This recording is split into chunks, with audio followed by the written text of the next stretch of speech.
નમસ્કાર, આપ જોઈ રહ્યા છો નેશન પ્લસ ન્યૂઝ. હું છું આપની સાથે હેતલ ભગત.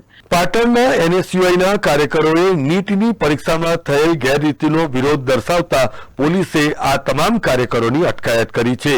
પાટણના ઊંઝા 3 રસ્તા ખાતે એનએસયુઆઈના કાર્યકરો દ્વારા વિવિધ બેનર અને ભારે સૂત્રોચ્ચાર કરીને નીટની પરીક્ષા ફરી લેવા માટેનો કેન્દ્ર સરકારને અનુરોધ કર્યો હતો.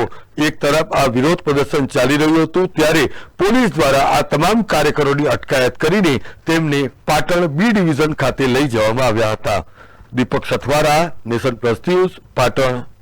સમાચારોનો સતત અપડેટ મેળવવા માટે અમારી નેશન પ્લસ ન્યૂઝની યુટ્યુબ ચેનલને સબસ્ક્રાઇબ કરો, બેલ આઇકન દબાવો અને જોડાયેલા રહો ફેસબુક, ઇન્સ્ટાગ્રામ અને ટ્વિટર પર.